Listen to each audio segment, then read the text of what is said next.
अखिलेश यादव जिंदाबाद, अखिलेश यादव जिंदाबाद, अखिलेश यादव जिंदाबाद, अखिलेश यादव जिंदाबाद, अखिलेश यादव जिंदाबाद, अखिलेश यादव जिंदाबाद, किसान एकता जिंदाबाद, किसान एकता जिंदाबाद, किसान एकता जिंदाबाद, अखिलेश यादव जिंदाबाद, अखिलेश यादव जिंदाबाद, अखिलेश यादव जिंदाबाद, अखिलेश यादव जिंदाबाद, समाजवादी पार्टी जिंदाबाद, समाजवादी पार्टी जिंदाबाद, समाजवादी पार्टी जिंदाबाद, किसान एकता जिंदाबाद, किसान एकता जिंदाबाद, किसान एकता जिंदाबाद,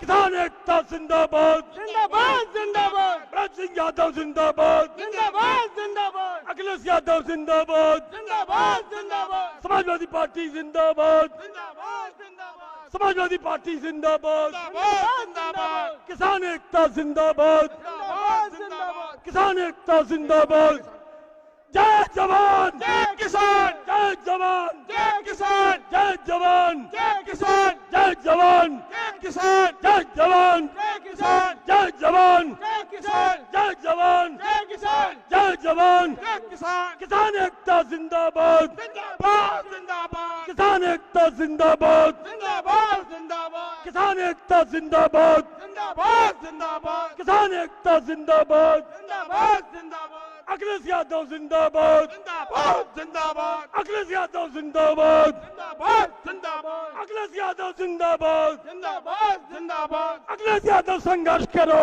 हम तुम्हारे साथ हैं, अखिलेश यादव संघर्ष करो, हम तुम्हारे साथ हैं, अखिलेश यादव संघर्ष करो, हम तुम्हारे साथ हैं, जय जवान जय किसान, जय जवान जय किसान, जय जवान जय किसान, जय जवान जय किसान, जय जवान जय किसान, जय जवान जय किसान, किसान एकता जिंदाबाद, जिंदाबाद जिंदाबाद, किसान एकता जिंदाबाद, जिंदाबाद जिंदाबाद, किसान एकता जिंदाबाद, जिंदाबाद जिंदाबाद, भरत सिंह यादव जिंदाबाद, समाजवादी पार्टी जिंदाबाद, जिंदाबाद, समाजवादी पार्टी जिंदाबाद। Thank you sir. माननीय गिरीश जी, समाजवादी पार्टी गिरीश जी सब समाज की सम्मान की निशानी है। 10 किसानों को आगे बुलाइए।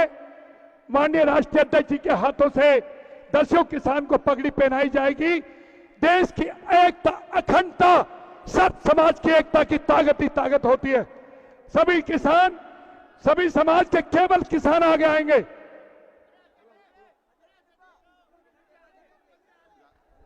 मैं हमारे युवा दलों की धड़कन, पूर्व मुख्यमंत्री, हमारे राष्ट्रीय अध्यक्ष आदरणीय अखिलेश यादव जी का टप्पल इंटरचेंज इस महा किसान पंचायत में पधारने पर बहुत बहुत स्वागत।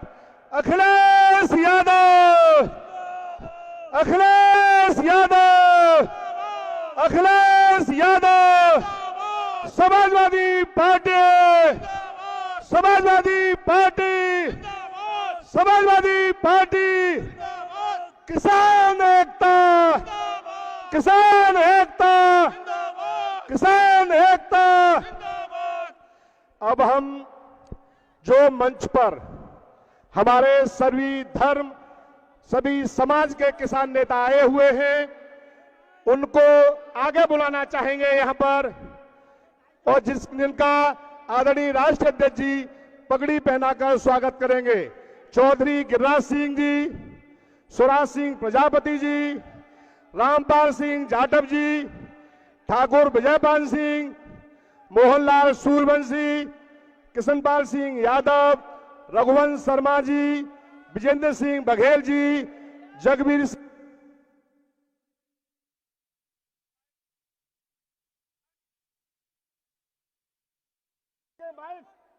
माइक बोल गया। ये स्पीकर पे जो साथी है, कृपया स्पीकर को खाली कर दें। रतन सिंह दिवाकर जी, हाकिम सिंह जी, मनोज से कहूंगा पगड़ी लेकर आए। मनोज चौधरी, मनोज यादव पगड़ी लेकर आए।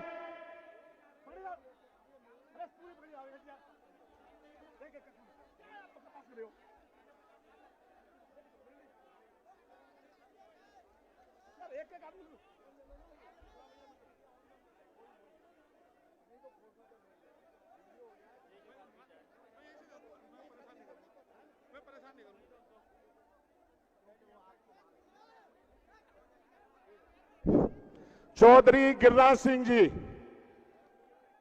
स्वराज सिंह प्रजापति जी,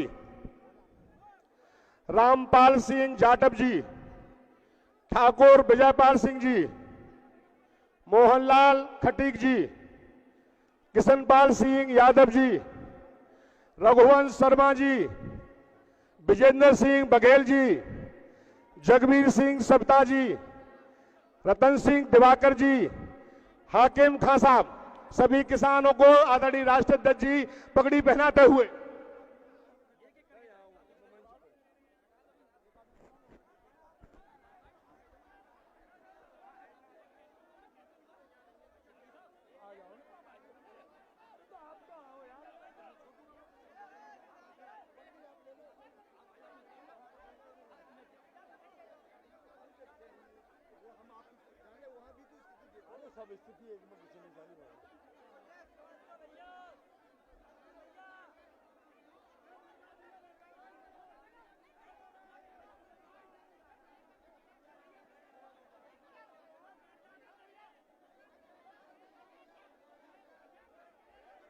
क्या कर रहे हो यार?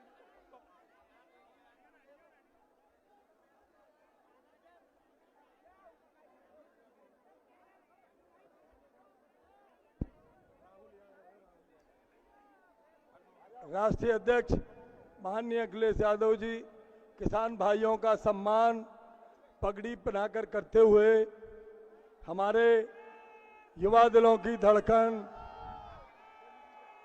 राष्ट्रीय अध्यक्ष माननीय अखिलेश यादव जी सभी सम्मानित किसान भाइयों का सम्मान करते हुए पगड़ी पहनाकर आप लोगों के बीच में हमारे नेता अखिलेश यादव जी सभी किसानों का सम्मान करते हुए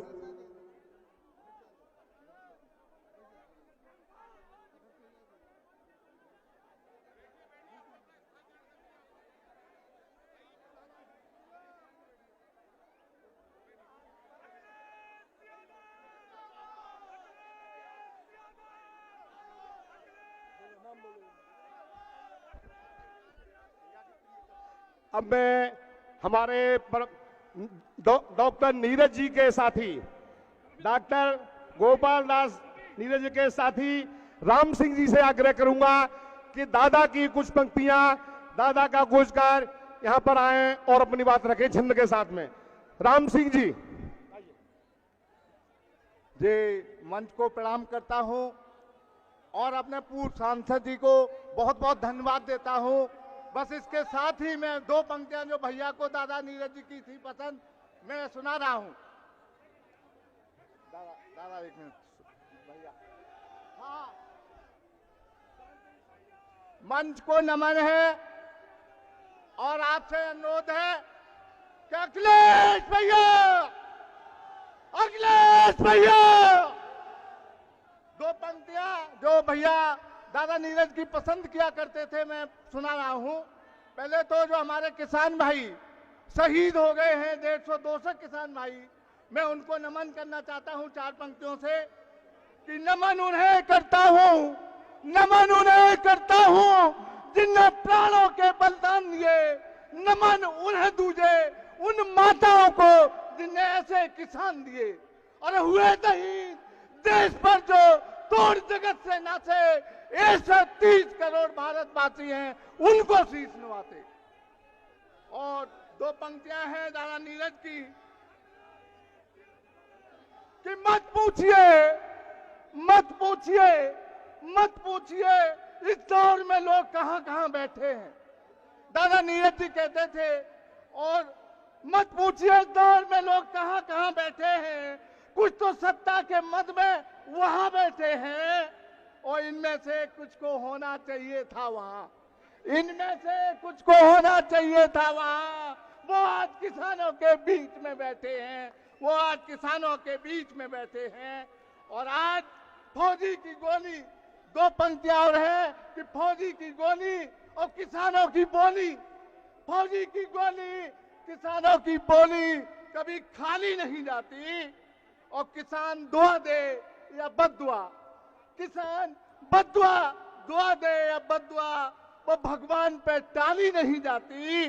और आ गया हो जिसके बीच, आ गया हो जिसके बीच धरती पुत्र का बेटा, फिर उसकी बात बंसी वाले पे भी टाली नहीं जाती। अरे उनसे पूछो कितनी मुश्किल दादा सांसद के लिए है, इनसे पूछो कितनी मुश्किल याद उठानी पड़ती है। मझधारी के बीच उन्हें पतवार उठानी पड़ती है और यही नहीं पहुंचता कोई रातों रात बुलंदी पर छत पड़ने से पहले तो दीवार उठानी पड़ती है। अरे हो गई है पीर। और दो पंक्तियां हैं, महंगाई पे है, महंगाई इतनी हो गई है। एक छंद है कि दाल चीनी मिर्च, भैया जी से निवेदन है, दो पंक्तियां महंगाई पे कि दाल चीनी मिर्च मसालों के भाव बढ़ रहे नित्य, देश के मसीहा कान बंद किए बैठे हैं और पेट्रोल और डीजल के दाम बढ़ रहे नित्य, देश के मसीहा आंख बंद किए बैठे हैं। तो कहते हैं राम सिंह अब न रुकेगी ये कि देश के मसीहा तो मसंद लिए बैठे हैं। धन्यवाद राम सिंह साहब जी। अब मैं आग्रह करूंगा चौधरी पूर्व सांसद चारबेर के एमएलए विजेंद्र सिंह जी से कि वो आदरणीय राष्ट्रीय अध्यक्ष जी को मोमेंटो देकर उनका सम्मान करें। चौधरी विजेंद्र सिंह जी।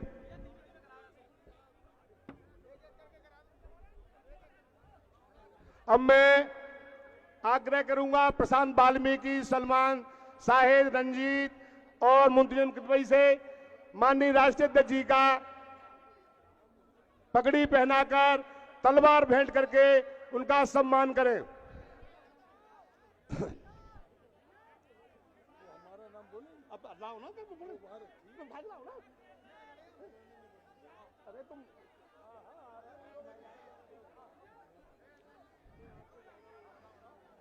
अब मैं आग्रह करूंगा संजय यादव जी से, पंकज यादव जी से, जैकी ठाकुर जी से आए और राष्ट्रीय अध्यक्ष जी का मोमेंटो देकर स्वागत करें।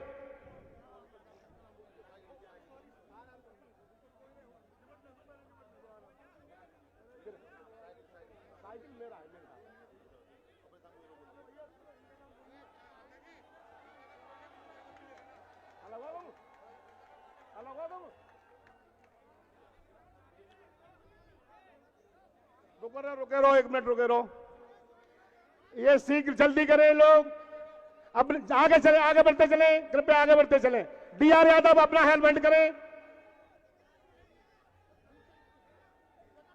चलिए संजय यादव जी, पंकज यादव जी, जैकी ठाकुर जी गदा भेंट करके राष्ट्रीय अध्यक्ष जी का सम्मान करेंगे।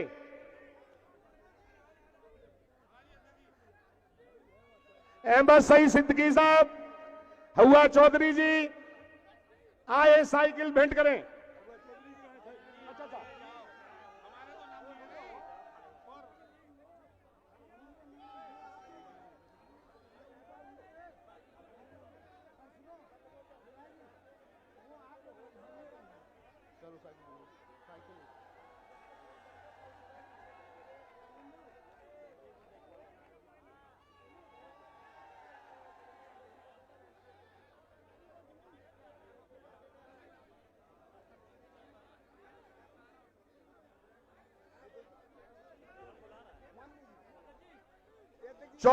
हमारे पूर्व विधायक चौधरी होशियार सिंह अनूप सर से मैं आग्रह करूंगा वो पहुंचे और शॉल पहनाकर स्वागत करें। रुको रुको, एक मिनट रुकिए, मैं करा रहा हूं, शांति बनाए रखेंगे प्लीज प्लीज प्लीज। और कोई है? मनोज चौधरी, डॉक्टर कृपा सिंह यादव, रत्नाकर पांडे जी से आग्रह करूंगा कि राष्ट्रीय अध्यक्ष जी का मुंह में शॉल और हल देकर सम्मान करें।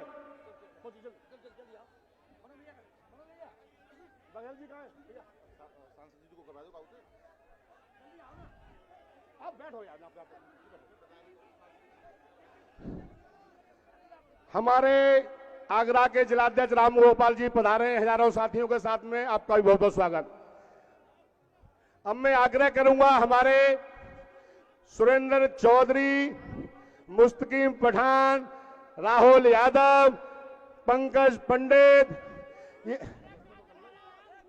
शांति बनाए रख, शांत।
हेलो साथियों, अब इस तमाम चीजों को संपन्न हो चुकी हैं आपकी ये सब कार्रवाइयां।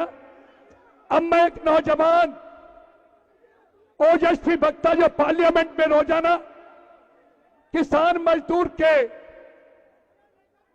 समस्याओं को उठाते हैं, कई बार सांसद रहे, हमारे नौजवान साथी आदरणीय माननीय धर्मेंद्र यादव जी से निवेदन करता हूं वो आए और सभा किसान पंचायत को संबोधित करें, जिससे किसान लाभान्वित हो सके और इस गोगोई बैगी सरकार के ताबूत में कील ठुक सके। भाई धर्मेंद्र यादव जी। इस किसान महापंचायत के सम्मानीय अध्यक्ष जी, इस महापंचायत के मुख्य अतिथि जो हिंदुस्तान के करोड़ों करोड़ों किसानों, नौजवानों, बुनकरों, व्यापारियों, मजलूमों सभी की आशा का जो केंद्र बने हैं, ऐसे इस महापंचायत के मुख्य अतिथि माननीय अखिलेश यादव जी, मंचासीन आदरणीय सलीम साहब, आदरणीय सुमन जी, इस कार्यक्रम के आयोजक सम्मानीय माननीय ब्रजेंद्र जी और अलीगढ़ समाजवादी पार्टी के हमारे सभी सम्मानित नेतागण और इस महापंचायत में उपस्थित मेरे सभी सम्मानित बुजुर्गों, नौजवान साथियों, पत्रकार मित्रों, आज के इस मौके पर मैं आदरणीय ब्रजेंद्र जी और अलीगढ़ की पार्टी को बहुत बहुत बधाई देता हूं कि उन्होंने जो महापंचायत की शुरुआत की है, ये उत्तर प्रदेश से योगी जी का तख्ता पलट के ही पंचायत रुकेगी, इस यकीन के साथ आज आदरणीय राष्ट्रीय अध्यक्ष जी आए। अलीगढ़ के मेरे बुजुर्गों, नौजवान साथियों, ये वही ऐतिहासिक स्थान है जहां किसानों ने जब आंदोलन चलाया था तो उत्तर प्रदेश की उस समय की हुकूमत को उठा के फेंका था, और आज समाजवादियों का सौभाग्य है कि उसी जगह से एक बार फिर समाजवादियों ने अपने किसान भाइयों के बीच शंखनाद किया है और इस यकीन और भरोसे के साथ किया है कि 2022 में योगी जी की सरकार और किसान विरोधी सरकार, भाजपा की सरकार को उखाड़ फेंकने का काम यहां से लेके पूरे उत्तर प्रदेश के लोग करेंगे। बहुत बहुत धन्यवाद। जय हिंद, जय भारत। साथियों में पूर्व मंत्री, कई बार सांसद रहे, समाजवादी पार्टी के राष्ट्रीय महासचिव आदरणीय रामविलास सुमन साहब से निवेदन करता हूं, आए इस सभा को किसान समाज की पंचायत को संबोधित करें। आदरणीय सुमन साहब।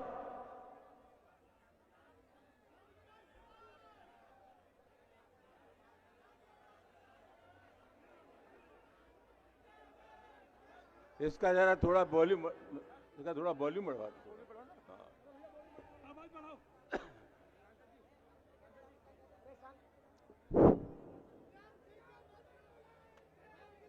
अब बोलने दो यार।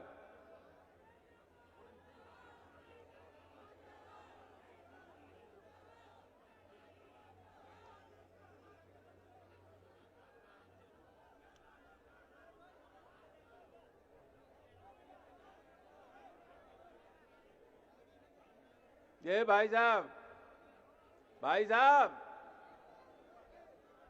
ए भाई साहब,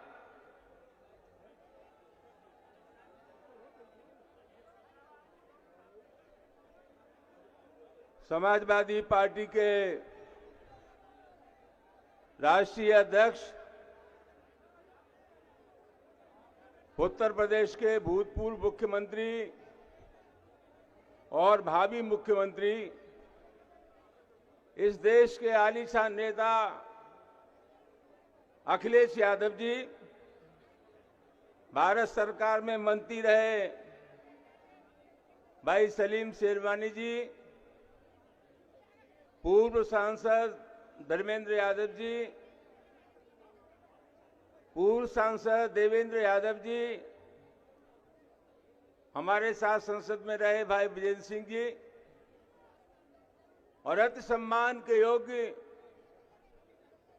मंच पर बैठे समस्त नेतागण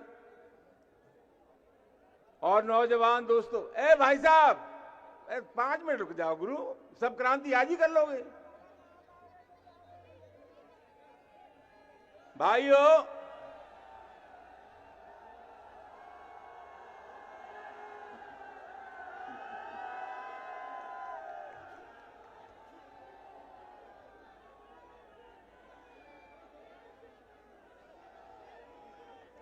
भाइयों, भाइयों, किसी जलसे में कितने लोग आए ये महत्वपूर्ण नहीं है। उससे ज्यादा महत्वपूर्ण यह है कि कैसे लोग आए। जिस तरह की हाजिरियां हुई है, मैं दावे के साथ कह सकता हूं कि 2022 में दुनिया की कोई ताकत इस भाजपा को बचा नहीं सकती। यहां सब मजबूत लोग हाजिर हैं। मैं सबसे पहले किसान आंदोलन में जो किसान शहीद हुए, उनकी स्मृति को प्रणाम करते हुए उन्हें श्रद्धांजलि अर्पित करता हूं। दोस्तों, 3 कृषि कानून हमारे देश में लाए गए और ये कितनी मजेदार बात है कि हिंदुस्तान के किसान ये कहते हैं कि ये तीनों कानून हमारे खिलाफ हैं, और वो लोग जिनका किसानों की समस्याओं से कोई संबंध नहीं है, वो ये कहते हैं कि कानून बहुत अच्छे हैं। किसान कानून किसान के हितों के खिलाफ है, और जिन लोगों का खेती से कोई रिश्ता नहीं है, वो ये कहते हैं कि ये किसान कानून देश के पक्ष में है। दोस्तों, जहां तक एमएसपी का सवाल है, न्यूनतम समर्थन मूल्य का सवाल है, 2014 में नरेंद्र मोदी प्रधानमंत्री बने, 2015 में उन्होंने एक शांता कुमार समिति बनाई थी। शांता कुमार हिमाचल प्रदेश के मुख्यमंत्री रहे, भारत सरकार में मंत्री रहे। शांता कुमार समाजवादी पार्टी में नहीं है, भारतीय जनता पार्टी के नेता हैं। और शांता कुमार समिति ने यह कहा कि हिंदुस्तान में 6% से लेकर के 16% लोग ही एमएसपी का लाभ उठाते हैं, ये शांता कुमार समिति ने कहा। और मैं बहुत विनम्रता के साथ आपसे कहना चाहता हूं, जब एमएसपी की बात करते हैं तो मैं पूछना चाहता हूं, आपको मालूम है इसका अध्यक्ष कौन है? ये इतना बड़ा सवाल भारत सरकार के कृषि मंत्रालय में एक संयुक्त सचिव स्तर का अधिकारी इस समिति का अध्यक्ष होता है, जो न्यूनतम समर्थन मूल्य तय करता है। एक स्वतंत्र आयोग होता, कमेटी होती, संस्था होती, किसानों के नुमाइंदे उसमें होते, किसी विशेषज्ञ उसमें होते। भारत सरकार के कृषि मंत्रालय में संयुक्त सचिव ये एमएसपी कमेटी का अध्यक्ष होता है। कहां मिलता है किसानों का लाभ? अगर सरकार की नीयत साफ है तो सरकार कानून क्यों नहीं बना देती? नरेंद्र मोदी कानून बना करके व्यवस्था क्यों नहीं कर देते कि अगर किसान को एमएसपी नहीं मिलेगा, न्यूनतम समर्थन मूल्य नहीं मिलेगा, तो बदमाशी करने वाले को जेल के अलावा कोई दूसरा स्थान हो नहीं सकता। अगर सरकार ईमानदारी है तो कानून बनाए। ये बिल्कुल ईमानदार नहीं है। और दोस्तों, ये क्या मजे की बात है कि हमारे देश में कानून बाद में बने और गोडा बनना पहले से शुरू हो गया। इसका मतलब क्या हुआ? इसका मतलब ये हुआ कि जो कॉर्पोरेट हाउस है उन्हें यह जानकारी थी कि मोदी सरकार हमारे हक में कानून बनाने वाली है। जिनको लाभान्वित होना था उनको जानकारी पहले से थी। इसका कोई मतलब नहीं है, इनकी नीयत साफ नहीं है। हमारे देश में 7,000 मंडियां हैं, 42,000 मंडियां हमारे देश में होनी चाहिए। ये मंडियों को खत्म करना चाहते हैं। मंडियां समाप्त, जितना चाहे भंडारण करो, कोई सीमा नहीं है। और अगर आपका हक मारा जाएगा तो आपको किसी अदालत में जाने की इजाजत नहीं है। दोस्तों, मुझे इतना ही कहना है। मैं एक ही निवेदन करना चाहूंगा। अखिलेश जी, उत्तर प्रदेश की जनता आपको आमंत्रित कर रही है, आपको न्योता दे रही है। घर से बाहर निकलो। 2022 अगर किसी का है तो समाजवादी पार्टी का है। ये योगी को लाल टोपी से बहुत नफरत है। योगी जी, होश में आ जाओ। अगली बार लाल टोपी तुम्हारी कुर्सी पर बैठेगी, दुनिया की कोई ताकत रोक नहीं सकती। और आज आपसे मैं यही फरियाद करना चाहता हूं कि जो इस मीटिंग में लोग आए वो अपने अपने गांव में चर्चा करें, बताएं। अखिलेश यादव जी ने दौरा शुरू कर दिया। अखिलेश जी, मेरी आपसे प्रार्थना है, इन पंचायती चुनावों के बाद एक बार फिर साइकिल चल जानी चाहिए पूरे उत्तर प्रदेश में, और वो सरकारी साइकिल परिवर्तन की प्रतीक होगी। दोस्तों, भविष्य आपका है, समाजवादी पार्टी का है। अगली सरकार समाजवादी पार्टी की है। लोगों को समझाएं और तुलनात्मक लिहाज से बताएं कि ये योगी का राज आपने भोगा है और अखिलेश का राज भी आपने भोगा था। अखिलेश यादव से आलीशान मुख्यमंत्री आज तक कोई इस देश प्रदेश में पैदा नहीं हुआ। दोस्तों, भविष्य आपका है। 4 लाइनों के साथ अपनी बात खत्म करूंगा। रात की बात थी, तारों ने गगन बेच दिया। रात की बात थी, तारों ने गगन बेच दिया। चांदनी रात में लाशों ने कफन बेच दिया। ये तुमको हक है कि तुम फूल चुनो या कांटे, फिर न कहना कि बहारों ने चमन बेच दिया। बहुत बहुत धन्यवाद।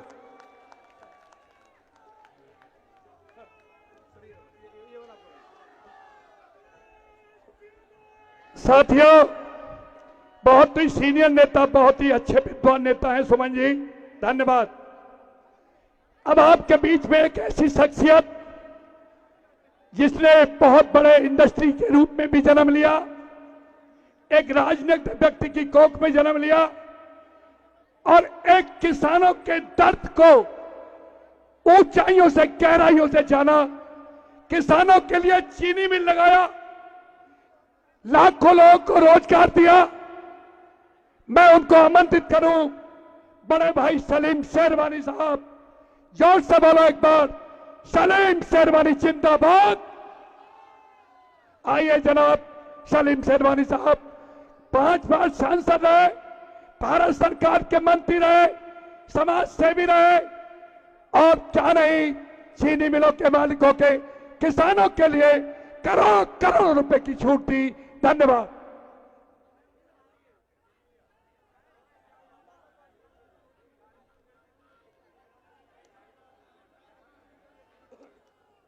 बहुत बहुत शुक्रिया, बहुत बहुत शुक्रिया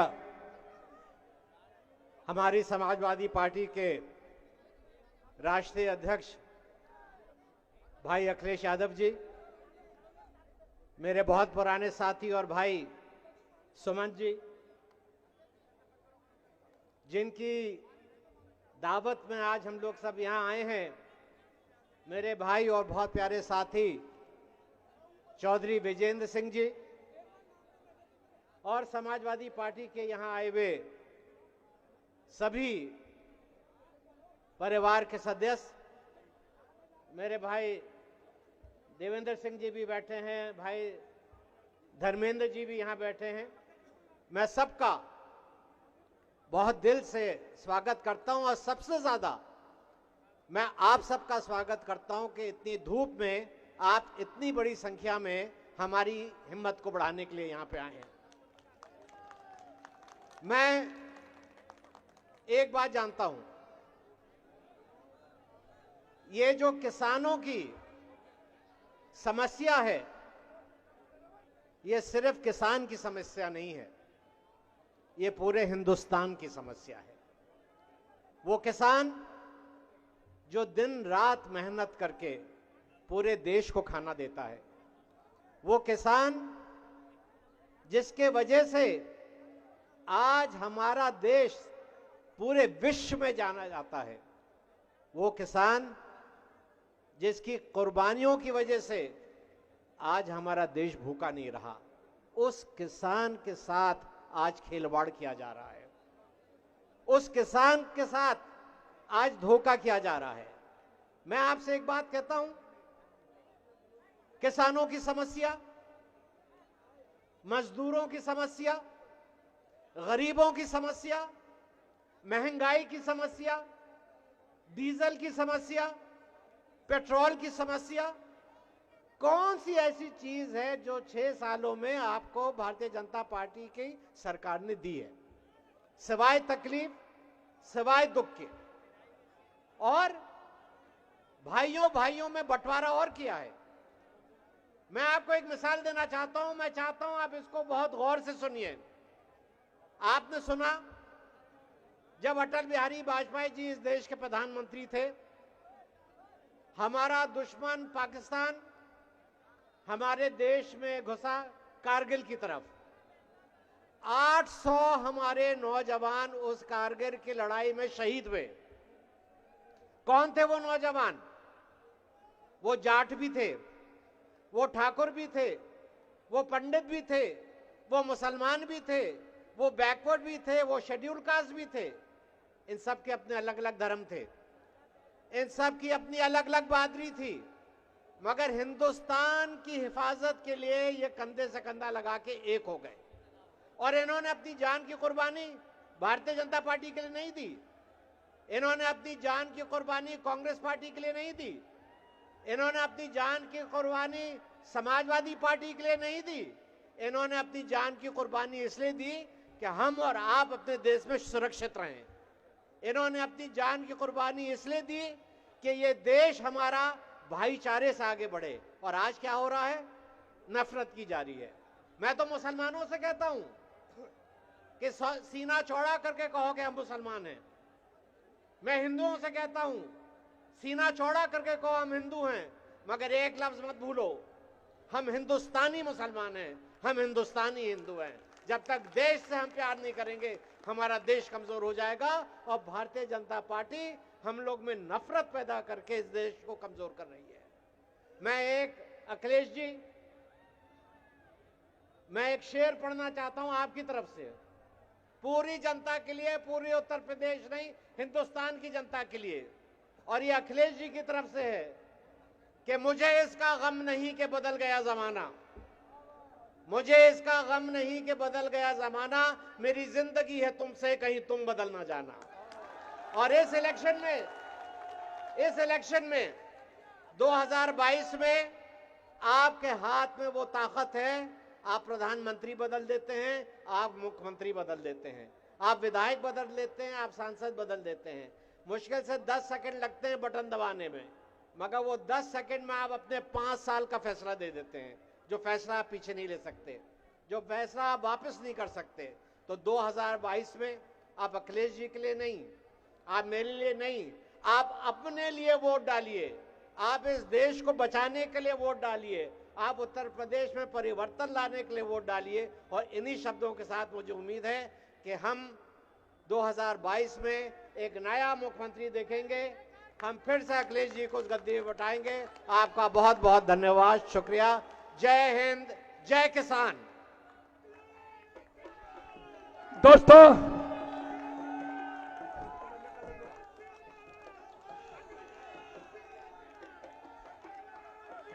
ठीक है भाई सेफ है नरेश।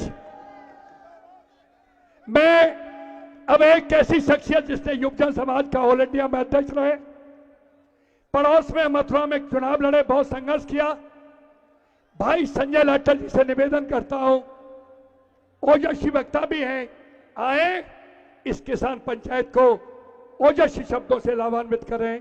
संजय लाठर जी।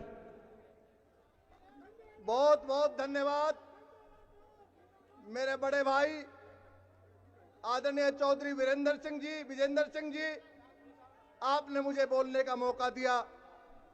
आज की इस विशाल किसान महापंचायत के मुख्य अतिथि परम आदरणीय समाजवादी पार्टी के राष्ट्रीय अध्यक्ष अखिलेश यादव जी, पूर्व केंद्रीय मंत्री सलीम शेरवानी जी, आदरणीय धर्मेंद्र यादव जी और मंच पर बैठे सभी सम्मानित नेतागण और दूर दराज से इकट्ठी हुई किसान सरदारी, मेरे परम आदरणीय बुजुर्गों, नौजवान साथियों, माता और बहनों, मैं 2 मिनट में ही अपनी बात खत्म करूंगा।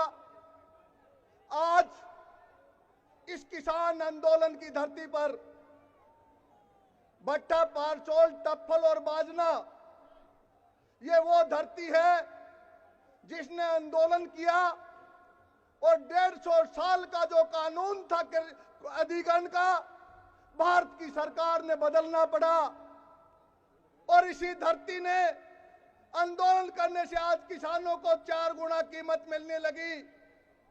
इसी आंदोलन की धरती पर हमारे नेता अखिलेश यादव जी ने साइकिल चलाकर उस सरकार को बदलने का काम किया था। आज इस धरती पर जुटी इस बड़ी महापंचायत जो इस प्रदेश और देश की सरकार को बदलने का काम करेगी, इतनी बड़ी संख्या में आने के लिए आपका बहुत बहुत धन्यवाद। मैं ज्यादा नहीं बोलूंगा, 2 बात कहना चाहूंगा। हम समाजवादियों के 2 नेता चौधरी चरण सिंह जी और डॉक्टर राम मनोहर लोहिया जी, चौधरी चरण सिंह जो 3 काले कानून मोदी ने बनाए हैं, एक कानून चौधरी चरण सिंह जी ने बनाया था मंडी का। योगी और मोदी की सरकार ने 2018 में ही अंबानी के गोदामों को, अडानी के गोदामों को, सारे के सारे आटा मिलों को, तेल के मिलों को, उनको निजी मंडी घोषित कर दिया और कोई टैक्स उस पर नहीं लगेगा। और जो बाध्यता चौधरी चरण सिंह ने की थी कि मंडी में के बाहर व्यापारी अनाज नहीं खरीद सकेगा, अब उन्होंने उस बाध्यता को खत्म कर दिया। अब कोई व्यापारी और उद्योगपति मंडी नहीं आएगा, सरकारी मंडी, ऐसा कानून बना दिया। आप 1 महीने ट्रैक्टर ट्रैली लेकर मंडी में खड़े रहना, आपकी मंडी में कोई सरकारी मंडी में खरीदने वाला नहीं आएगा। और दूसरा कानून जो दाम बांधो नीति, दाम बांधो नीति जो डॉक्टर राम मनोहर लोहिया जी ने बनाई थी, ताकि गरीबों को आवश्यक वस्तु अधिनियम, जिसमें लिमिट थी कि एक लिमिट से ज्यादा कोई भंडार नहीं कर सकता और एक लिमिट से ज्यादा कोई उससे ज्यादा बेच नहीं सकता। मोदी की सरकार ने उस दाम न बांधो नीति को भी खत्म कर दिया। आज उद्योगपतियों को पूरी छूट दे दी, वो जितना चाहे स्टॉक कर ले, जितना चाहे भंडार कर ले। परिणाम आपके सामने है। 2 चीजों के प्राइवेट गोदाम थे, आलू और प्याज के। आलू का भाव 7 रुपए किलो से 50 रुपए किलो इन्होंने कर दिया। उसी तरह प्याज का भाव 10 रुपए किलो से 50 रुपए 60 रुपए किलो कर दिया। और जब इनका आपके पास आया तो 50 रुपए किलो का भाव 4 रुपए किलो होगा। किसान को बर्बाद कर दिया। जिस किसान ने और मजदूर ने भाजपा को बनाया था, उसी भाजपा ने किसान को बर्बाद कर दिया। और एक शेर कहते हुए किसानों की तरफ से भाजपा को मैं समय नहीं लेना चाहता, अपना स्थान ग्रहण करना चाहूंगा। आज किसान क्या कह रहे हैं, मोदी और योगी को किसान क्या कह रहे हैं कि हार जिसे समझा था हमने, गला अपना सजाने को, वो नागिन बन लिपट बैठे हम ही को काट खाने को, हम ही को काट खाने को। बहुत बहुत धन्यवाद हमारे एमएलसी संजय लाठर जी का ओजस्वी भाषण। समय की कमी होने के नाते हम जिन माननीयों को समय नहीं दे सके हैं भाषण के लिए, उसमें हमारे आदरणीय पूर्व विधायक जफर आलम साहब, पूर्व विधायक वीरेश यादव जी, पूर्व विधायक ठाकुर राकेश सिंह जी, पूर्व विधायक हाजी जमीरुल्लाह साहब, हमारे आबदी साहब, हमारे कुंवर देवेंद्र सिंह जी पूर्व सांसद, वर्तमान एमएलसी जसवंत सिंह यादव जी, डॉक्टर असीम यादव पूर्व एमएलसी साहब, ओमवती यादव पूर्व जिला पंचायत अध्यक्ष हाथरस, हम करजोड़ क्षमा चाहेंगे कि समय नहीं दे सके। अब अलीगढ़ के 4 बार के विधायक रह चुके, 1 बार के पूर्व सांसद इस कार्यक्रम में दिन रात मेहनत करके आप सब तक पहुंचे और आप सबको आमंत्रित किया। आदरणीय चौधरी विजेंद्र सिंह को आमंत्रित करना चाहेंगे कि वो आए, आपके सामने किसानों के सामने किसानों की बात रखें। चौधरी विजेंद्र सिंह जी।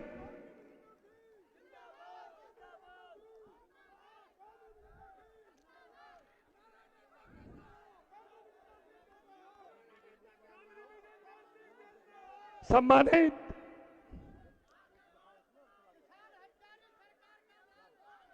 ये संघर्ष पूजनीय पुण्यभूमि, देश और दुनिया की विख्यात संघर्ष की निशानी जिकरपुर टप्पल की पुण्यभूमि में धरती पुत्र मुलायम सिंह जी के पुत्र,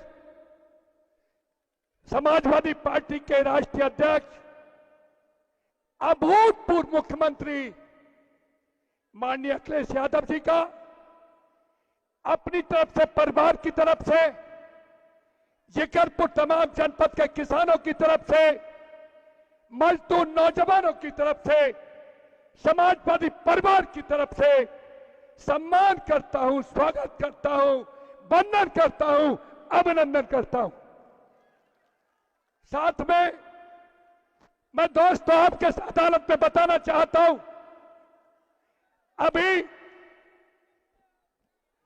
अभी प्रयाग में जब मैंने उनसे निवेदन किया, मैंने कहा माननीय अखिलेश यादव जी, आपने किसानों के संघर्ष में जिस दिन से आंदोलन शुरू हुआ, आपने धरने प्रदर्शनों की बेल दी, आपने किसानों के आंदोलन में सरकार की तानाशाही के खिलाफ 80 जनपदों में ट्रैक्टर रैलियां निकलवाई। आपने राकेश टिकैत पर जब प्रहार किया, मोदी योगी ने, आपने टेलीफोन करके राकेश टिकैत ने कहा, अकेले नहीं हो, पूरी समाजवादी पार्टी तुम्हारे किसानों के साथ खड़ी है।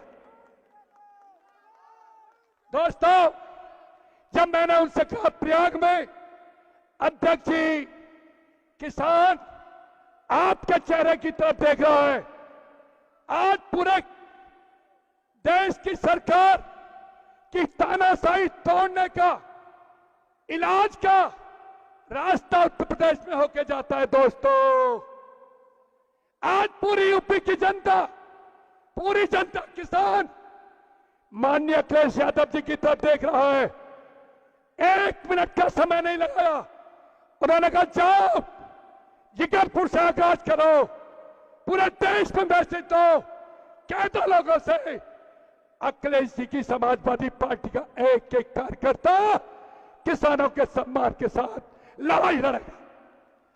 दोस्तों, माननीय अखिलेश जी, मैं एक बात कहना चाहता हूं, यह वो पुण्यभूमि है जहां से किसान के अधिकार के कानून बदला गया था। आज आप यहां आए हैं, आपके चरण पड़े किसान महापंचायत में, वो दिन दूर नहीं कि योगी मोदी को किसान विरोधी कानून वापस लेने के लिए मजबूर होना पड़ेगा। यादन कह के एक बात कहना चाहता हूं, लोग क्या कहते थे, मोदी ने कहा ये तो आंदोलन जीवी है, जीवी आंदोलन जीवी। मोदी ने ये कहा केवल एक कॉल दूर है। अरे दोस्तों, जिसके पैरन फटी बीमारी वो क्या अचानक पीठ पड़ाई? ये अखिलेश जी उस किसान पुत्र मुलायम सिंह की कोख में पैदा हुए, उस मां की कोख में पैदा हुए जो किसान के वास्तव में दर्द को जानता है। दोस्तों, मैं नमन करता हूं उस मां को, नमन करता हूं नेताजी को। सारी जिंदगी उन्होंने किसानों की लड़ाई लड़ते हुए निकाल दी।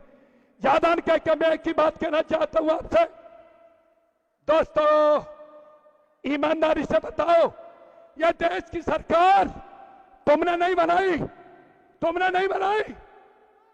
अरे तुमसे गलती हुई, गलती हुई, उठाओ हाथ, उठाओ उठाओ। क्या आगे गलती करोगे? क्या गलती करोगे? नहीं करोगे, बदला लोगे। मैं एक बात कहूं, लोकतंत्र में तलवार नहीं चलती, गोली नहीं चलती। लोकतंत्र में बटन दबाने से दुश्मन को मिटाया जाता है। इन्हीं शब्दों के साथ आपके उज्जवल भविष्य की कामना करता हूं, आशा विश्वास करता हूं कि माननीय अखिलेश जी के नेतृत्व में सातों जात के नौजवान, सातों जात के किसान अगली बार भारतीय जनता पार्टी को मुंहतोड़ जवाब देंगे, हरदर्मी तोड़ेंगे, अत्याचार का बदला लेंगे। एक बात कह के खत्म कर रहा हूं, 200 किसान शहीद हो गए, उनको नमन करता हूं, आप सबके उज्जवल भविष्य की कामना करता हूं।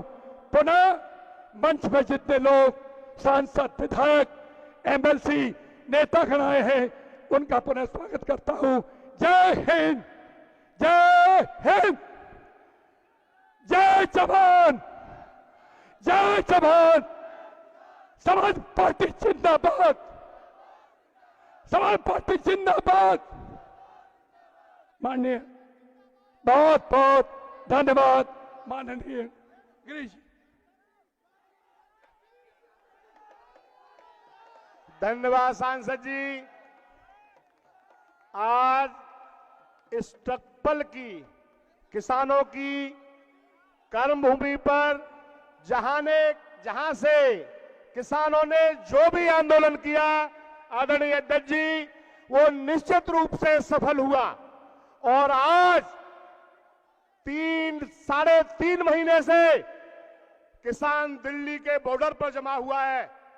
हमारे आदरणीय राष्ट्रीय अध्यक्ष जी, पूर्व मुख्यमंत्री माननीय अखिलेश यादव जी आज पहली बार टप्पल की जमीन से किसानों के आंदोलन को समर्थन देने के आपके बीच में हैं।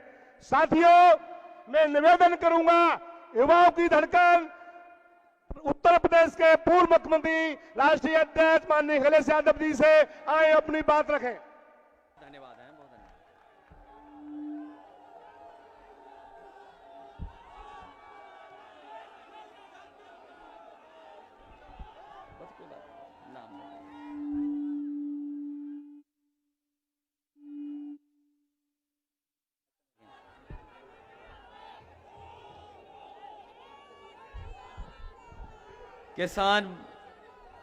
किसान महापंचायत में हमारे उपस्थित सभी हमारे आदरणीय किसान, इस किसान महापंचायत में उपस्थित बड़ी संख्या में हमारे किसान नौजवान उपस्थित, माताएं बहनें, समाजवादी पार्टी के सभी साथी, पत्रकार साथियों और मंच पर बैठे हुए हमारे बहुत सारे बड़ी संख्या में जो सभी वरिष्ठ नेता हैं, आदरणीय रामजिया सुमन जी, आदरणीय पूर्व विधायक जफर आलम साहब, मंच पर उपस्थित समाजवादी पार्टी के बहुत ही वरिष्ठ नेता, पूर्व में रहे केंद्रीय मंत्री आदरणीय सलीम शेरवानी साहब, पार्टी के सभी जिलों के जिलाध्यक्ष, मंच पर उपस्थित पूर्व विधायक, पूर्व हमारे एमएलसी, चुनाव लड़ने वाले संगठन के सभी पदाधिकारी, क्योंकि अगर नाम लिया जाएगा तो बड़ी संख्या और बड़ी सूची हो जाएगी, इसलिए मंच पर उपस्थित और मंच के नीचे हमारे बहुत जिम्मेदार कार्यकर्ता नेता दिखाई दे रहे हैं जो दाईं तरफ खड़े हैं। इसी तरह बाईं तरफ छोटे मंच पर बड़ी संख्या में नेता हैं, हमारी माताएं बहनें हैं। मैं सबका धन्यवाद देना चाहता हूं और इस कार्यक्रम के लिए और इसमें कार्यक्रम में बुलाने के लिए इसी क्षेत्र में और इसी जनता के बीच में लगातार संघर्ष करने वाले कई बार रहे विधायक, सांसद ब्रजेंद्र सिंह जी को और हम अपनी समाजवादी पार्टी के गिरीश यादव जी को बहुत बहुत धन्यवाद और आभार प्रकट करना चाहते हैं। मैं मंच से अभी सुन रहा था, न केवल हम आप आज कह रहे हैं, जिस दिन से हमारे किसानों ने आंदोलन शुरू किया है, जिस दिन से ये आंदोलन किसानों का शुरू हुआ है, कोई भी राजनीतिक दल पार्टी बनी रही होगी, उसने एक ही नारा दिया, जय जवान जय किसान। और जब मैं इस महापंचायत में देख रहा हूं तो हमारे बहुत सारे बुजुर्ग किसान बैठे हैं, ये नौजवान दिखाई दे रहे हैं। और आज ये मैं कह सकता हूं, जब आंदोलन का 100 दिन हो गए, दिल्ली में किसान बैठे हैं, जब 100वां दिन आज शुरू हो रहा है, मुझे पूरा भरोसा इन किसानों और नौजवानों पर। ये किसान और नौजवान तब तक संघर्ष करते रहेंगे जब तक देश का ये किसानों का 3 कानून वापस नहीं हो जाएंगे। और हम अपने किसान भाइयों को भरोसा दिलाते हैं कि ये लड़ाई जरूर आपकी है, ये लड़ाई किसान भाइयों आपकी जरूर है, लेकिन इस लड़ाई से हमारे भारत का और हमारी भारत की मिट्टी का भविष्य जुड़ा हुआ है, इसलिए हम आपके साथ ईमानदारी से खड़े हुए हैं। सोचो, कभी हमारे बुजुर्ग यहां बैठे हैं, इनकी पीढ़ी दर पीढ़ी खेती करती आई है। एक पीढ़ी ने खेती की, अपने दूसरी पीढ़ी को खेती के लिए तैयार कर दिया। हमारी पीढ़ी, ये बैठ जाए हमारे बुजुर्ग दादा जो कह रहे हैं, इनका कहना मान लो, ये दाएं वाले लोग, ये दाएं हाथ पे जो है उनका कहना मान लो, बैठ जाओ बैठ जाओ, ताली मत बजाओ, बैठ जाओ। आपसे निवेदन कर रहे हो, बैठ जाइए आप लोग। उन्हें बैठने के लिए नहीं, आपको बैठने के लिए कह रहे हैं भाई। हमारे बुजुर्ग जानते हैं। सोचो, अभी खेती नहीं होती, अगर ये हमारे खेत नहीं होते, खाने का आप पैदा नहीं करते, अगर हमारे किसान अन्नदाता अगर खेती ना करें, तो बताओ जीवन क्या है धरती पर। क्या हम बिना खाए हम कितने दिन जिंदा रह सकते हैं। और ये जो सभा में आए हैं, हम जानते हैं सभा कई बार चलने लगती है तो हम मंच पे कहते हैं कि देखो खाने का समय हो गया है, पेट खाली हो गया, इसलिए लोग जा रहे हैं। सोचो, अगर खाना नहीं होगा, खेती नहीं होगी, तो जीवन कैसे चलेगा।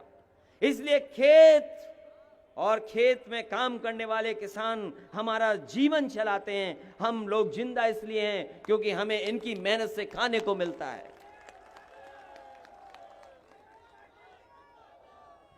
और अभी तो हमने वैश्विक महामारी देखी है, हम लोगों ने वैश्विक महामारी देखी अभी। और न केवल हम, आप सब न जाने कितनी तकलीफ में रहे। ये वैश्विक महामारी ऐसे नहीं आती है, और जो वैश्विक महामारी आई उसके कारण हमको घरों में रहना पड़ गया, हम लोग परेशानी में रहे और घरों में बंद रह करके अपनी बीमारी से बचते रहे। हम लोग वैश्विक महामारी की वजह से कहीं निकल नहीं पाए, हमारा कारोबार ठप हो गया। हमारे आपके छोटे दुकानदार, ठेला लगाने वाले, रिक्शा चलाने वाले, ऑटो चलाने वाले, गरीबी में जीवन यापन करने वालों का सब कारोबार खत्म हो गया।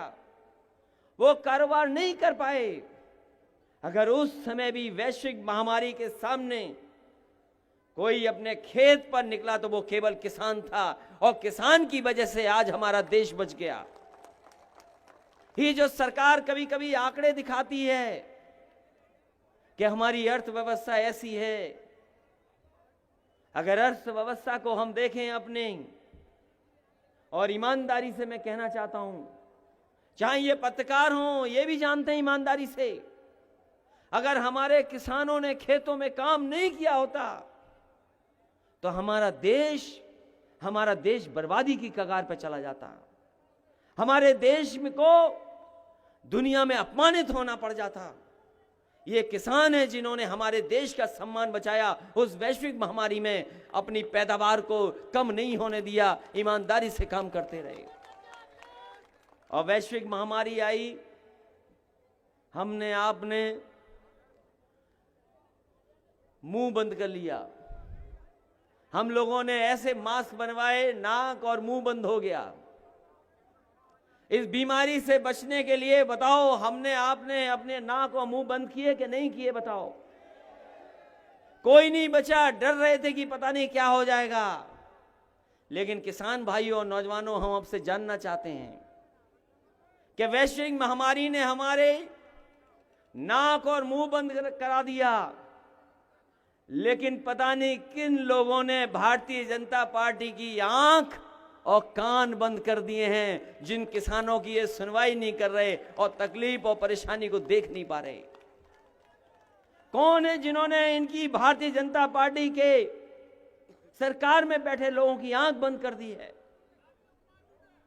कौन लोग हैं जो सुन नहीं पा रहे हैं? बताओ। 200 से ज्यादा किसान आंदोलन में जान दे गया, हमारे किसान शहीद हो गए, 200 से ज्यादा किसान शहीद हो गए, और न जाने कितनी सर्दी में उनको रहना पड़ गया। आपने वो तस्वीरें देखी हैं कि किसानों को रोकने के लिए भारतीय जनता पार्टी की सरकार ने दिल्ली में क्या क्या नहीं किया, क्या क्या हम लोगों ने नहीं देखा? बताओ। जैसे कभी हमने सीमा पर सुना होगा कि सीमा पर ऐसे किया जाता है, वही चीजें हमारे किसान, जो हमारे अन्नदाता है, उनको रोकने के लिए भारतीय जनता पार्टी ने किया। वो दिल्ली केवल अपनी बात रखने जाना चाहते थे, लेकिन हमारे किसानों को दिल्ली में घुसने नहीं दिया, अपमानित किया। और इतना अपमानित किया कि हमारा किसान और मजबूत हो गया, और उसने कहा कि सरकार कुछ भी हमें कहती रहे, लेकिन हम सरकार के लड़ करके दिखाएंगे। और 26 जनवरी को ट्रैक्टर लेकर के उन्होंने यात्रा निकालने का काम किया। कोई सोच सकता है कि किसान इतनी महंगाई में ट्रैक्टर में डीजल डलवा करके ट्रैक्टर लेकर के निकले? और वो ट्रैक्टर यात्रा इसलिए ही हो रही थी क्योंकि वो सरकार को जगाना चाहते थे। हमारे किसान शहीद हो गए, सरकार नहीं जागी, हमारे ट्रैक्टरों की आवाज नहीं सुनी, और पूरे उत्तर प्रदेश और देश में ट्रैक्टर चले हैं। ट्रैक्टरों की भी आवाज और ट्रैक्टरों की भी सम्मान नहीं किया इन्होंने। पता नहीं किस बात का घमंड, किस बात का अहंकार है, और हमारे किसानों पे और हमारे नौजवानों पे झूठे मुकदमे लग गए। न जाने कितनों पे झूठे मुकदमे लग गए। डीजल पेट्रोल नहीं ले सकते, ट्रॉली किसके पास है वो ट्रॉली वाले से या ट्रैक्टर के नंबर निकाल लिए, और बताओ कीलें लगा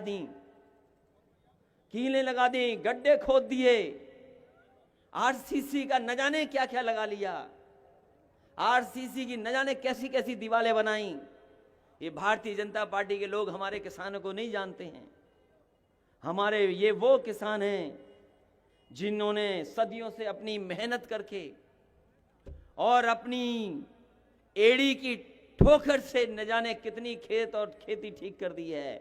ये समय मिलेगा, यही किसान ऐसी ठोकर मारेंगे इन पर, इनको पता नहीं लगेगा कहां जाएंगे ये लोग।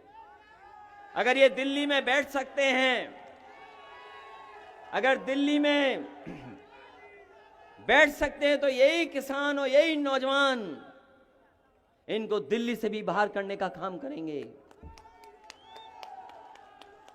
और हम आपसे कहना चाहते हैं, अगर आप किसान हो तो हम भी किसान हैं, हम भी किसान नहीं हैं। कोई ऐसा नहीं जो किसान ना हो।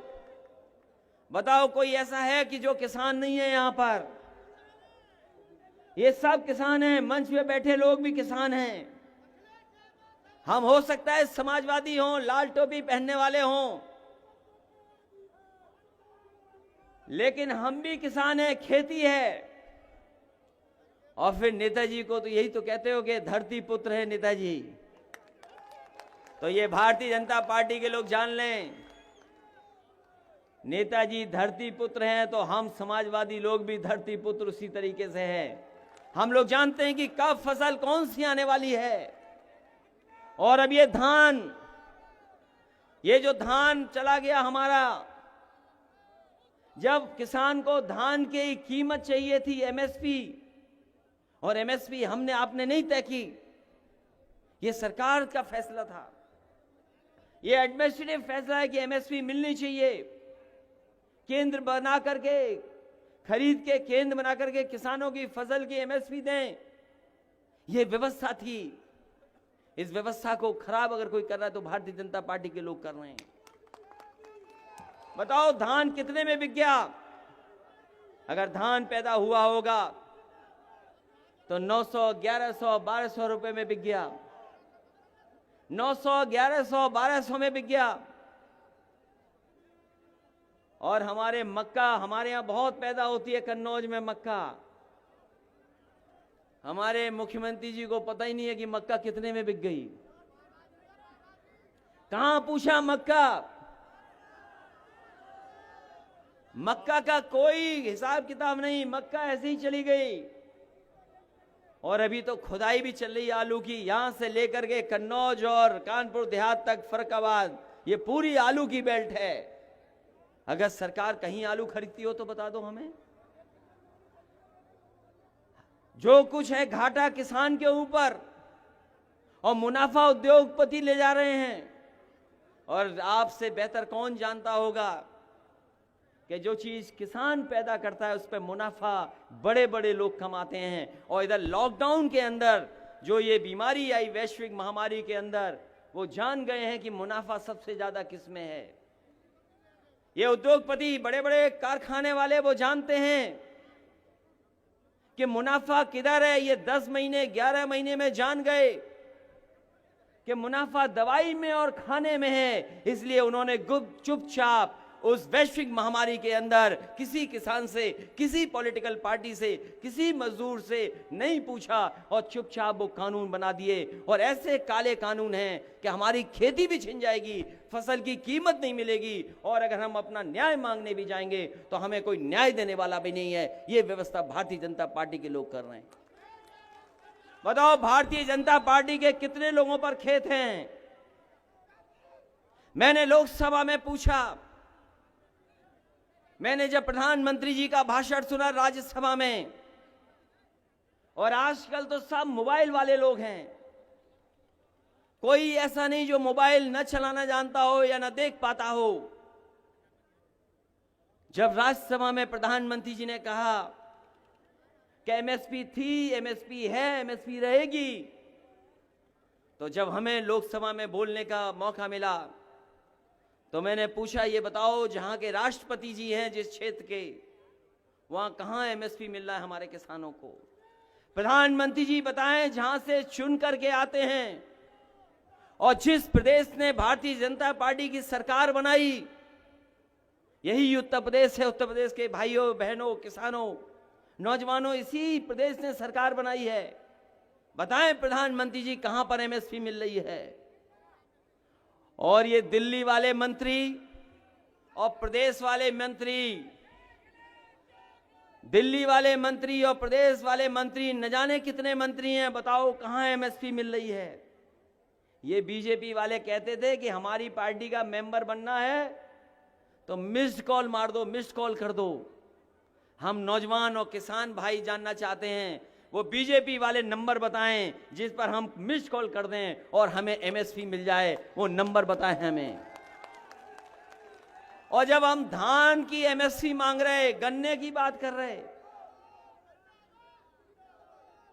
जब हम लोग, हाँ, पूरे देश के किसान जब एमएसपी की बात कर रहे थे, जब किसान अपने धान की कीमत मांग रहा था, गन्ने की कीमत मांग रहा था, खेती की बात कर रहा था, तो हमारे दिल्ली के प्रधानमंत्री और उत्तर प्रदेश के मुख्यमंत्री कह रहे थे स्ट्रॉबेरी में बहुत मुनाफा है। ये स्ट्रॉबेरी क्या है? हमारे मुख्यमंत्री जी विधानसभा में कह रहे हैं कि स्ट्रॉबेरी में बहुत मुनाफा है, और प्रधानमंत्री जी कह रहे हैं स्ट्रॉबेरी में बहुत मुनाफा है। अरे अलीगढ़ के भाइयों, कहां है स्ट्रॉबेरी, ये बताओ हमें। मथुरा में कहां मिल रही है स्ट्रॉबेरी? और यहां तक बात नहीं खत्म हुई, यहां तक बात खत्म नहीं हुई। हमारे मुख्यमंत्री जी को बता दिया कि काला गाजर का कोई हलवा होता है। वो पता नहीं कहां से जानकारी करके आ गए, तो काले गाजर के हलवे की चर्चा कर रहे थे। बताओ, काले गाजर के हलवे की चिंता है उन्हें, हमारे धान की और किसान की चिंता नहीं है उन्हें। तो सोचो आप कि कौन लोग बैठे हैं सरकार में। और अभी ठीक कहा आदरणीय रामजी जासवान जी ने कि देश में 42,000 मंडी होनी चाहिए थी, 42,000 मंडियां होनी चाहिए थी। ये हमारी जो कमीशन बैठे थे उसका रिपोर्ट है, और रिपोर्ट को सरकार ने स्वीकार किया। देश में केवल 7,000 मंडियां हैं, और ये जो सड़क दिख रही है एक्सप्रेसवे, समाजवादी पार्टी ने मंडी बनाना शुरू कर दिया था, और मंडियों के लिए जगह ले ली थी 100-100 एकड़। आप जाइए मैनपुरी इटावा के पास 100 एकड़ जमीन मंडी के लिए ली गई, कन्नौज में आलू के लिए मंडी ली गई, मलियाबाद में आम के लिए ली गई मंडी की जगह। पूरे बुंदेलखंड में हर जिले में मंडियां बनाने का फैसला लिया, मंडी बन गई वहां पर। और हम भी योगा के चक्कर में, जैसे कई बार हम लोग नई नई चीज करने लगते हैं, तो योगा के चक्कर में हम भी फंस गए।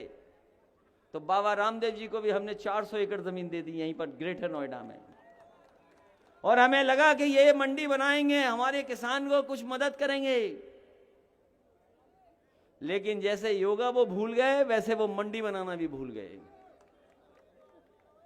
हम आपको भरोसा दिलाते हैं, चाहे हमें आपके बीच में इसी एक्सप्रेसवे पे मंडियां बनानी पड़े, सरकार बनाइए, मंडी बनाएंगे, मंडी की व्यवस्था को बेहतर करेंगे, जिससे हमारे किसानों को उनकी कीमत मिल जाए। और सरकार को देने में कोई फर्क नहीं पड़ता। इतना पैसा है सरकार के पास जितना आप सोच नहीं सकते। कहां पैसे की कमी है बताओ।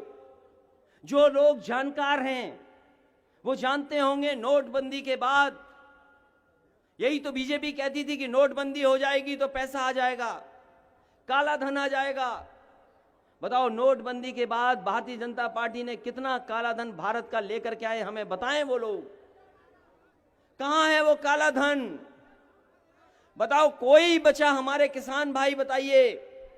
सब पैसा रखवा लिया उन्होंने हमारा आपका। और हमारी बूढ़ी बूढ़ी अम्मा ने जो छिपा के रखा था, माताओं बहनों ने, इन भारतीय जनता पार्टी के लोगों ने उनका भी पैसा निकलवाया बाहर, जमा करवा लिया बैंक में। ना काला धन आया, ना भ्रष्टाचार खत्म हुआ। बताओ, पुलिस वाला भ्रष्टाचार कितना खत्म हो गया, हमें बता दो आप। तहसील वाला भ्रष्टाचार,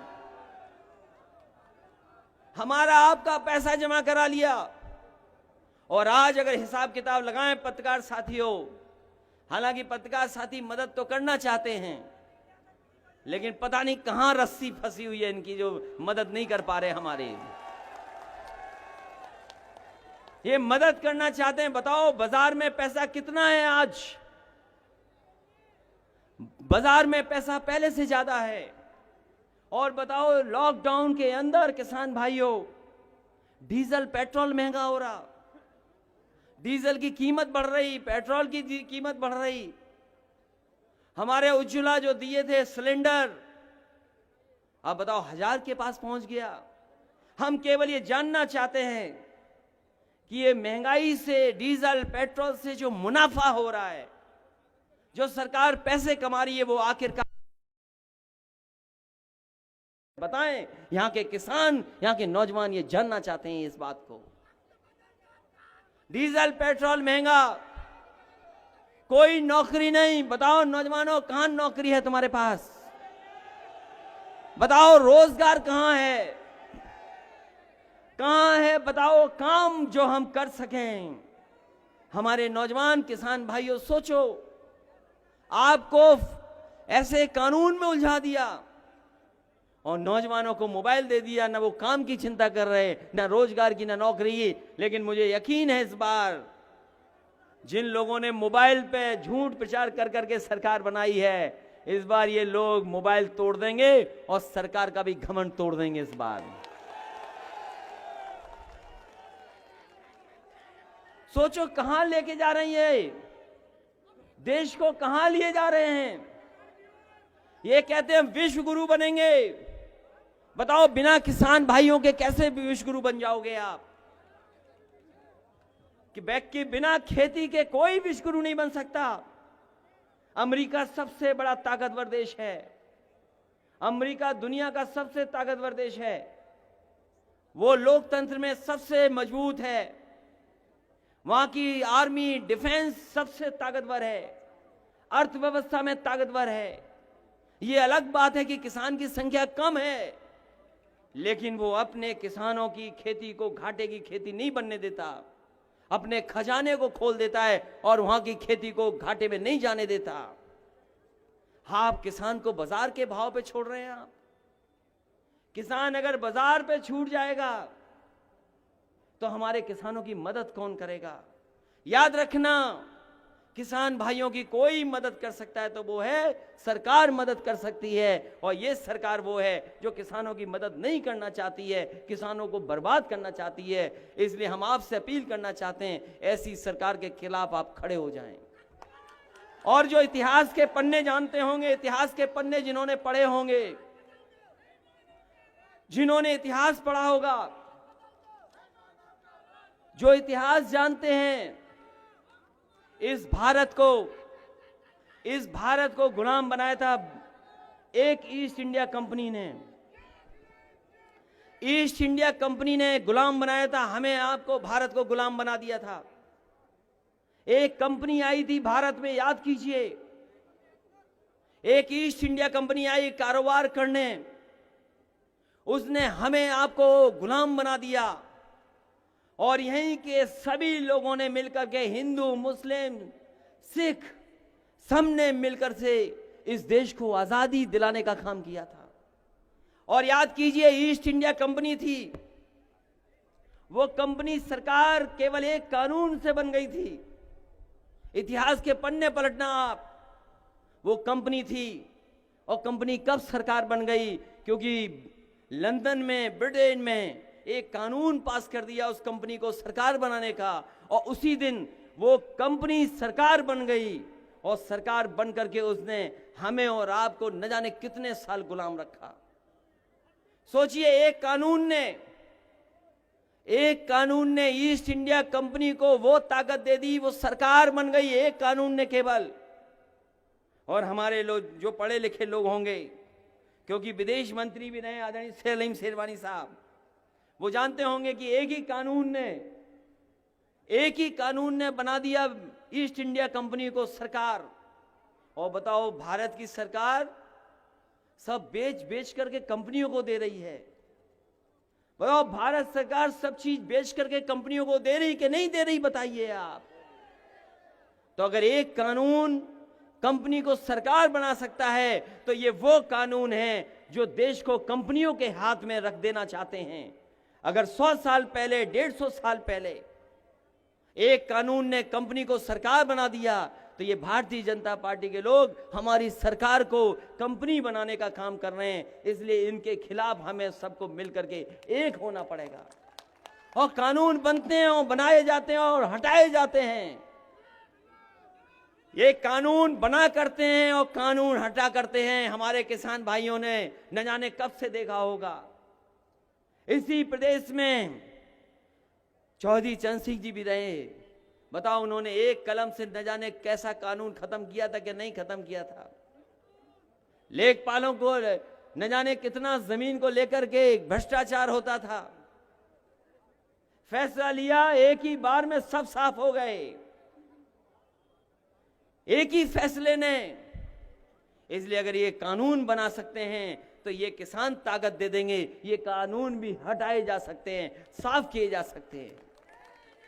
और ये जब तक कानून नहीं हटेंगे, व्यवस्था नहीं बनेगी, तो हमारे किसान खुशहाल नहीं हो सकते। बीजेपी तर्क देती है कि किसान इस कानून को समझ नहीं पा रहे हैं। और जो तर्क देते हैं, कभी जानना उनसे, पता करना उन पे खेत हैं कि नहीं है। तर्क वो दे रहे हैं बीजेपी वाले जिन पे खेती नहीं है, न खेती कर रहे हैं। और अगर खेती कर रहे होते तो ये भारतीय जनता पार्टी की तरह नहीं घंटों में काम करते हों। ये जिन्होंने कानून बनाया है वो ऑफिस 10 बजे जाते हैं और 5 बजे ऑफिस खत्म हो जाती है उनकी। ये किसान है, ये घंटों में काम नहीं करा करते। हमारे किसान जब तक फसल तैयार ना हो जाए तब तक काम करते हैं, चाहे कैसा भी मौसम हो, कितनी भी परेशानी हो, हमारा किसान रुकता नहीं है। और फिर हमारे उत्तर प्रदेश के मुख्यमंत्री तो कमाल के हैं। इन्हें बहुत सी चीजें समझ में नहीं आती हैं। उन्हें बहुत सी चीजें नहीं समझ में आती हैं। समाजवादियों ने लैपटॉप बांटा था, हो सकता है कुछ गांव में चल रहे हों अभी भी। और समाजवादी पार्टी ने इसलिए लैपटॉप बांटे थे क्योंकि हम लोग लैपटॉप चलाना जानते हैं। और मुख्यमंत्री जी ने इसलिए लैपटॉप नहीं बांटे हैं क्योंकि हमारे योगी मुख्यमंत्री लैपटॉप चलाना नहीं जानते। उन्हें लाल टोपी से बहुत तकलीफ है। उन्हें लाल टोपी से बहुत तकलीफ है उन्हें। लेकिन इधर सुना है, जब से समाजवादियों ने जवाब दे दिया तब से लाल टोपी नहीं बोल रहे हैं। वैसे एक चीज मैं बता दूं आपको, जितनी अच्छी हमें लाल टोपी लग रही है, जितनी अच्छी लाल टोपी हमें लग रही है, अगर कभी मुख्यमंत्री जी एक बार पहन लें तो कितने सुंदर दिखेंगे, आप सोच नहीं सकते। और फिर ये लाल रंग कोई हमारा नहीं है, ये लाल रंग क्रांति का रंग है। और मैंने कई मौकों पर कहा ये इमोशंस का रंग है, इमोशन का रंग है, ये भावनाओं का रंग है लाल। जब हम खुश होते हैं तो हमारा चेहरा लाल होता है, दूसरी तरह से खिलखिला जाता है। हम दुखी होते हैं तो हमारे कान लाल हो जाते हैं। और जब कभी हमारा मुकाबला पुलिस से होता है तो देखा होगा हमारा भी मुंह लाल और उनका भी मुंह लाल। और ये पुलिस वाले तो वैसे ही चक्कर में फंस गए, वैश्विक महामारी में इनके भी पैसे कट गए हैं। कोई बता दे पुलिस वाला जिसका पैसा ना कटा हो, एक बता दो हमें। कोई खड़ा हो, एक बता दे वेतन कटा है कि नहीं कटा है। आप जब जाओ तो पुलिस वाले के बगल से गुजरोगे तो पूछना, बताओ वैश्विक महामारी में तुम्हारा नोट पानी कटा कि नहीं कटा, ये बताओ पहले। और ये भी जानते हैं कि वैश्विक महामारी में डंडा लेकर के ये वसूली भी कर रहे थे कि नहीं कर रहे थे, बताओ। समाजवादियों ने ये गाड़ियां दी इनको 100 नंबर वाली गाड़ी, और हमारे बाबा जी ने 112 कर दी। ये नाम बदलने वाले हैं। अभी मैंने एक पत्रकार साथियों का कहा कि ये लखनऊ में आए हो, जिस नाम से आए हो जरूरी नहीं है उसी नाम से वापस चले जाओ। अगर लखनऊ गए एक नाम से और जब वापस आओगे तो हो सकता है दूसरा नाम हो जाए तुम्हारा। हमारे मुख्यमंत्री जी नाम बदलने वाले मुख्यमंत्री हैं, उद्घाटन का उद्घाटन करने वाले हैं, शिलान्यास का शिलान्यास करने वाले हैं। और जितने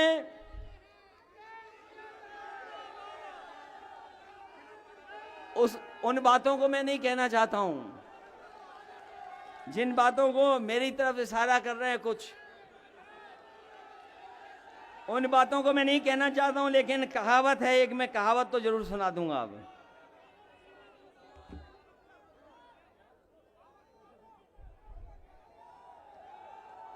एक कहावत बहुत पुरानी सुनी होगी आपने, एक बहुत पुरानी कहावत है, अंधेर नगरी चौपट राजा।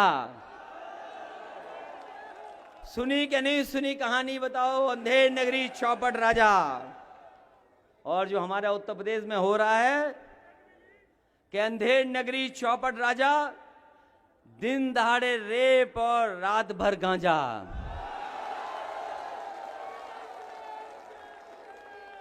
अंधेर नगरी चौपट राजा, दिन दहाड़े रेप और रात भर गांजा। जिसको भी देखना है तो यूपी में आ जा। बताओ कानून व्यवस्था की क्या हालत कर दी है, क्या हालत कर दी कानून व्यवस्था की। और हमारे मुख्यमंत्री जी कहते ठोक दो, विधानसभा में कहते ठोक दो, और ठोक दो के चक्कर में पुलिस को नहीं पता किसे ठोक दें और जनता को ये नहीं पता किसे ठोक दें। बताओ हमारी ऐसी सरकारें चल रही हैं। इसलिए इन सरकारों पे भरोसा मत करो किसान भाइयों। मैं आपसे इस महापंचायत के माध्यम से इतना ही अपील और निवेदन करने आया हूं कि अगर आप किसान हैं तो समाजवादी पार्टी के लोग भी किसान हैं, और आप लड़ाई में हैं तो समाजवादी पार्टी आपकी लड़ाई के साथ खड़ी हुई है। और हमने राकेश टिकैत जी को भी कहा, जिस समय तकलीफ में थे, जिस समय वो किसानों के आंदोलन को लेकर के भावुक हो गए, जिस समय किसान का आंदोलन इतने दिन सर्दी में चलाया, और जब वो भावुक हो गए तो आपने सबने टीवी पर देखा। उसी दिन मैंने उन्हें फोन किया और कहा कि आप बहादुर बाप के बहादुर बेटे हैं, आप घबराओ मत, समाजवादी पार्टी आपके साथ खड़ी है। और हम लोगों ने आंदोलन किया। हम लोग किसान यात्रा लेकर के जाना चाहते थे किसानों के संग। अगर देश में कोई किसान आंदोलन में सबसे पहले गिरफ्तार हुआ तो वो समाजवादी पार्टी है। समाजवादी पार्टी, और हमें गिरफ्तार किया इन पुलिस के लोगों ने। और याद रखना साथियों, ये बीजेपी के पास कोई विजन नहीं है। जो फैसले लिए इन्होंने सब गलत फैसले लिए हैं, देश को बर्बाद करने वाले फैसले लिए हैं।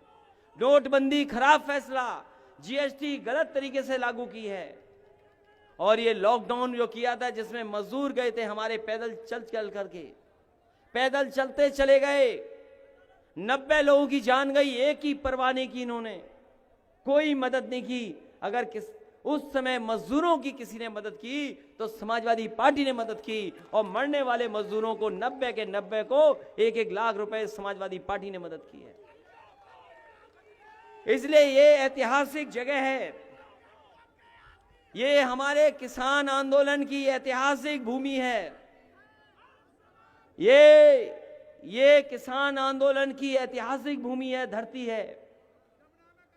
ये हमारे जितने लोग बैठे हैं, इन्होंने बहुत सारे हमारे बुजुर्गों ने चौधरी चरण सिंह जी को देखा है, उनके साथ खड़े होकर के किसानों की लड़ाई लड़ी है।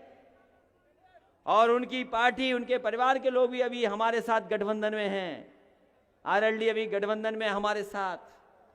ये लोहिया के लोग हैं, नेताजी के लोग हैं यहाँ पर।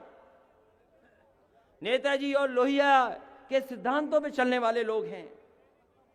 और यही धरती पर जब शहीद हुए थे किसान, उस समय देश का कानून बदल गया था जमीन को लेकर के, और जमीन हमने भी ली, लेकिन एक भी किसान को लाठी नहीं लगने दी, और किसानों ने हमारी मदद की और जमीन ले ली।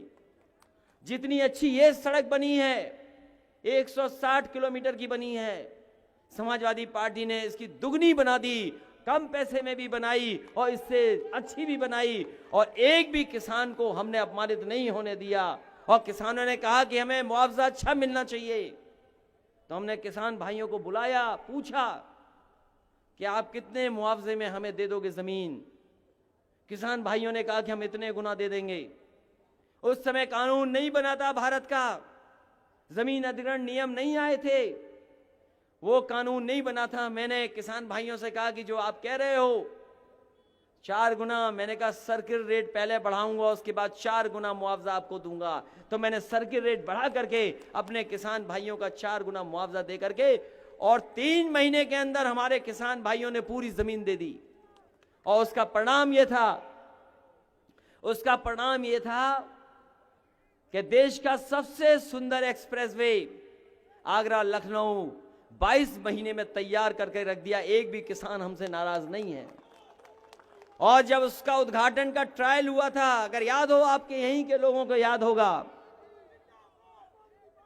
एयरफोर्स के लोगों से हमने कहा कि ये हाईवे पे हवाई जहाज उतारना है, सुकोई मिराज उतारना है, तो उन्होंने कहा कि हम मिग लेके आएंगे, पहले हम यहां पर उतारेंगे। मिग यहां पर उतरा था, अगर याद हो तो मिग उतरा था यहां पर, और उसके बाद आगरा लखनऊ एक्सप्रेस।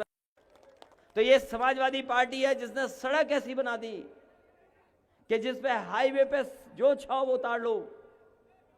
ये इसलिए बनाए कि हम लोग देश के भविष्य को समझते हैं कि देश का भविष्य कैसे बेहतर होगा। इसलिए ये वो भी जगह है जिस जगह से जब मैंने साइकिल यात्रा चलाई थी, यहां पर होंगे बहुत सारे लोग जिन लोगों ने साइकिल हमारे साथ चलाई थी, अलीगढ़ और टप्पल और आसपास के मथुरा के लोग। उस समय जो मुख्यमंत्री थी वो भी कम नहीं थी मुख्यमंत्री, वो भी थोड़ी ज्यादा सख्त थी, अन्याय वो भी कर रही थी, और जनता चाहती थी कि हट जाइए सरकार। तो मुझे याद है कि टप्पल पे यहीं पर मैं हाईवे पे चढ़ गया था, साइकिल चलाते हुए मथुरा पहुंच गया था, और मथुरा से लेकर के जब तक लखनऊ पहुंचे, चुनाव हुआ तो सरकार साफ हो गई, सरकार नहीं बची। इसलिए 100वां दिन है, किसान आंदोलन कर रहे हैं हम पंजाब के, हरियाणा के और उत्तर प्रदेश के किसानों को हम बधाई देना चाहते हैं। और यहां भी जो लोग बैठे हैं किसान आंदोलन से जुड़े हुए लोग, हम सभी किसान भाइयों का स्वागत करते हैं, बधाई देते हैं और धन्यवाद देते हैं कि उन्होंने न केवल उत्तर प्रदेश बल्कि देश के किसानों को जगाने का काम किया है। इसलिए हमें अपने किसान भाइयों पर गर्व है। हमें समाजवादी पार्टी के लोग हम भरोसा दिलाते हैं, इस लड़ाई में हम आपके साथ हैं, और जब कभी हमें मौका मिलेगा ऐसे काले कानूनों को उठा करके फेंकने का काम समाजवादी पार्टी के लोग करेंगे। सरकार को मौका दीजिए, क्योंकि इस व्यवस्था से हमारा किसान नहीं खुशहाल होगा। कुछ लोग तो हो सकते हैं पैसे वाले हो जाएं, लेकिन हमारा गरीब किसान पैसे वाला नहीं हो सकता। इसलिए इन कानूनों के खिलाफ हैं। ये ऐतिहासिक और किसानों की धरती है। मैं एक एक किसान का धन्यवाद देता हूं। हमने जो अब हमारे साथ जुड़ गए हैं पूर्व सांसद ब्रजेंद्र सिंह जी का, उनका बहुत बहुत स्वागत करता हूं। उनके साथ जितने भी समाजवादी पार्टी में शामिल हुए हैं, मैं उनको बधाई देता हूं। और इस कार्यक्रम के लिए भी बहुत बहुत आपको मुबारकबाद कि इतना ऐतिहासिक कार्यक्रम किया है। हमारे जिला अध्यक्ष हैं, उनके सहयोग में जितने नेता बैठे हैं पीछे, ये जितने नेता हमारे बैठे जिन्होंने समय समय पर उनका सहयोग किया है, मैं उनको बहुत बहुत बधाई देता हूं। एक एक कार्यकर्ता जो उस मंच पर हैं, सामने आए, मैं सबको बधाई देता हूं। इस उम्मीद और भरोसे के साथ, इस उम्मीद और भरोसे के साथ कि ये संघर्ष, ये लड़ाई लगातार ऐसे ही चलती रहेगी जब तक हम लोग उत्तर प्रदेश से और दिल्ली से काले कानून वापस न करा दें। हम लोग लगातार किसानों की इस लड़ाई को आगे बढ़ाते रहेंगे। हम बहुत बहुत स्वागत करते हैं किसानों का, बहुत बहुत बधाई देते हैं नौजवानों का। नौजवानों कोई भविष्य बेहतर कर सकता है तो ये समाजवादी नीतियां हैं, समाजवादी कार्यक्रम हैं जो आपको आगे ले जाएंगे, आपके भविष्य को बेहतर करेंगे। और किसान भाइयों, ये लड़ाई आपकी जरूर है, लेकिन भारत के भविष्य की भी लड़ाई है। कल हमें क्या जवाब देना पड़ेगा आने वाली पीढ़ी को, जो हमारे इन कानूनों के पास हो जाने के बाद बर्बाद हो जाएंगे। इसलिए आपकी लड़ाई जरूर है, लेकिन देश की और किसान के भविष्य की लड़ाई है। हम आपको बहुत बहुत बधाई देते हैं।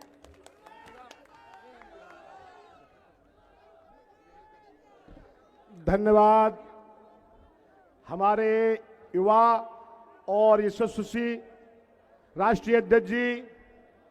हम इस टप्पल की सरजमी पर यहां आए हुए सभी किसान भाइयों का, सभी पत्रकार बंधुओं का, हमारे नौजवान किसान सभी का बहुत बहुत आभार, अभिनंदन।